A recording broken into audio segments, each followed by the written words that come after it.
Здравствуйте все! Добро пожаловать на канал Магия Песка.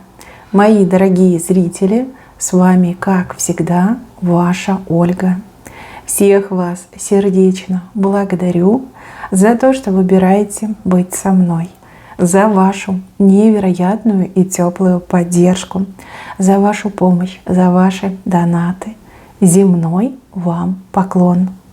Сегодня у нас будет отсыпочка на вас. И мы с вами узнаем, кому из-за вас нет покоя, кто постоянно думает, нервничает, переживает, страдает из-за вас. Загадайте, пожалуйста, на себя и давайте посмотрим, что покажет, о чем нам расскажет песок. Я прошу высшие силы дать мне возможность ответить на все ваши вопросы и послать для вас только самую важную, нужную и полезную информацию.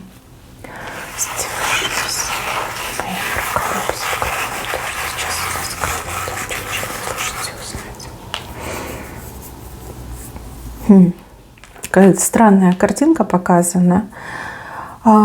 Показаны ваши переживания, переживания какого-то мужчины. Переживания очень похожи, либо об одном и том же думаете, но между вами тишина, между вами как будто бы какое-то прям заборище выстроен. Может быть, вы с кем-то поругались, поссорились, может быть, в паузу с кем-то ушли.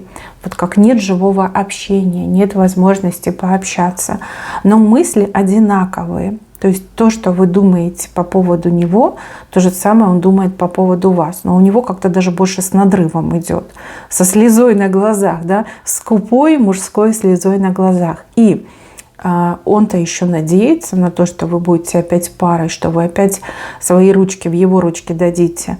А с вашей стороны показано, что вот я одна, да, я одна. То есть вы, возможно, даже не верите, да, что с этим человеком можно сойтись. Может быть, вам кажется, что этот человек вас прям совершенно забыл. Вот прям забыл и все, не думает, не вспоминает, живет своей жизнью. Но на самом деле все ровно наоборот. Мысли сходятся, переживания похожи приблизительно в одном и том же ключе. Только для вас это больше на точку похоже, а для него на запятую. Ну, по крайней мере, он молится о том, чтобы это была запятая. Видите? Вот здесь вы одна, это ваши мысли, а его мысли, что вы вдвоем друг друга за руки держите. Причем здесь так девушка еще нарисована, как будто бы она невеста. Да? Классный знак на самом деле. Со слезой, видите, слезу показал. Вы-то нет, вы не плачете, вам просто обидно. Досадно даже, может быть. Какими-то словами не очень хорошими его вспоминаете, думаете, эх, паразит, да? А он, наоборот, со слезой такой: любимая, где же ты, да? Когда же мы с тобой увидимся?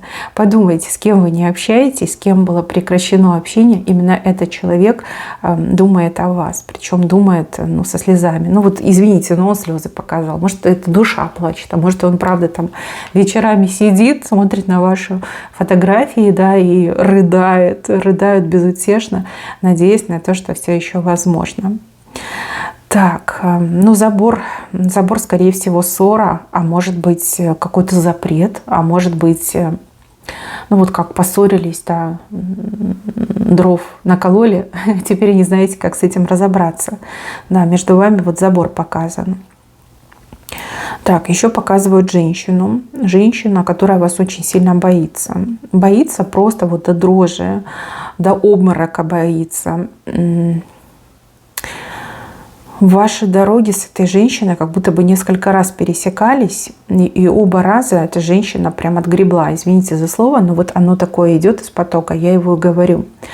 Прям не сладко ей было в эти моменты, и моменты для нее были максимально болезненные. Может быть, это женщина-конкурентка, может быть, это вражина, а может быть, это женщина, допустим, соперницей вашей была. Вот, она о вас очень часто думает и думает о том, что нужно отступать, либо сдаваться, либо отходить, не знаю, отползать, подальше от вас держаться. Вот какие-то такие мысли. Что вы не поделили, я не могу сказать, потому что все-таки общая отсыпка.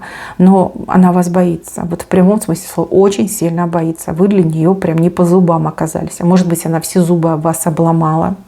Может быть, были какие-то попытки вам нагадить, навредить, но ничего не получилось, либо получилось ровно наоборот. То есть она сама себе хуже сделала, либо все эти попытки против нее обернулись.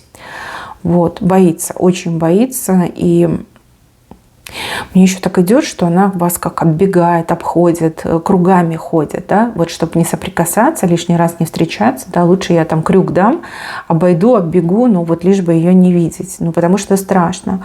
А может, вина какая-то, да, а может, она боится, что вы с нее спросите. Ну, вот как-то так мне идет страх, у нее перед вами страх. Так, здесь мне еще какого-то женатого мужчину показали, который вот так прям, знаете, вот, ну, так руки опускает и вот вздыхает, тяжело вздыхает. Может быть, он жалеет, что выбрал не вас. Может быть, он жалеет о том, что ничего не предпринял, чтобы вас удержать. А может быть, жалеет о том, что не пошел на какой-то радикальный шаг. То есть у него, я так понимаю, в семье, в доме очень такая патовая ситуация, все там накалилось, вот-вот воспламенится. И у него на душе кошки скребут по поводу вас. Ну вот как что-то он не сделал, вот не доделал, не то сделал, да, вот такие мысли. Очень много сожалений, но как будто бы уже назад ничего не вернуть, да, либо это невозможно, в принципе невозможно. Вот, очень сожалеет, хотел бы, конечно, он видеть вас рядом с собой, хотел бы он быть более смелым и решительным человеком, но, видно, это не его история. Дело сделано, и как бы уже ничего не отмотаешь. Ну вот как несвободный мужчина мне идет. Несвободный, женатый, и в семье вот он живет. И там все прям очень плохо. Там нет ни ладу, ни миру, ни покоя. И люди как будто бы вот волком друг на друга смотрят. Может быть, там дерутся между собой. Вот прям все плохо. А вы для него как лучик счастья были. Либо только с вами он был счастлив. А теперь, видите, как обреченный получается. Да, вот какого-то несвободного показали. Так, и еще мне показывают какого-то молодого человека. Молодой, горячий. Такой молодой человек. Вокруг него очень много девушек. Мужчина, который не обделен женским вниманием, давайте так скажем. Человек, который ищет чего-то большего, наверное, да, потому что девчонок вот какие хотите, вот разные, да, тем более он такой молодой, горячий, в центре женского внимания, но он косится в вашу сторону, а вы его вообще не замечаете. Вы такая, знаете, ну типа парень, не парень, ну и дальше пошла. А он прям косится на вас.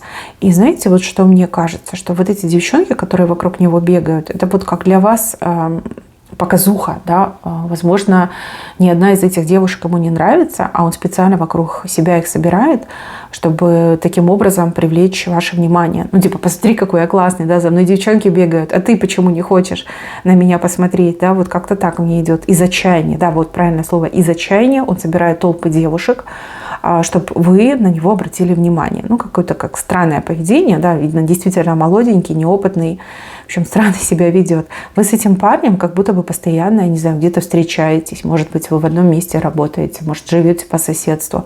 Вот демонстрация, вот какой я крутой, вот какой я прям востребованный жених, да, на все 100. Девчонки там за мной в огонь и воду.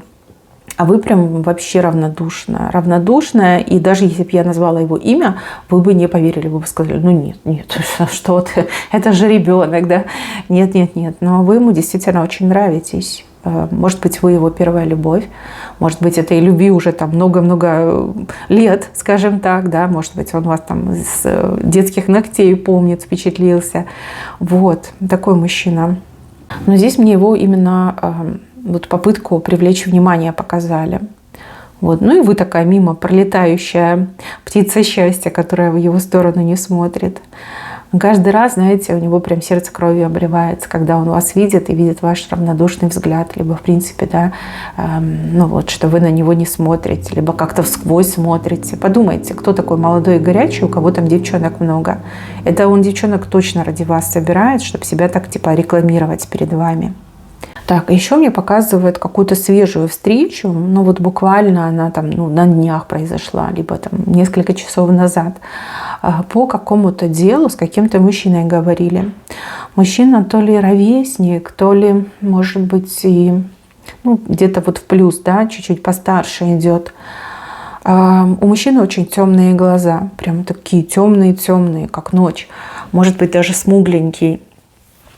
вроде как дело какое-то обсуждали, а вот он не мог от вас оторваться. Вот смотрел, вот прям жадно смотрел вам в лицо, старался запомнить максимально, вот как вы выглядите.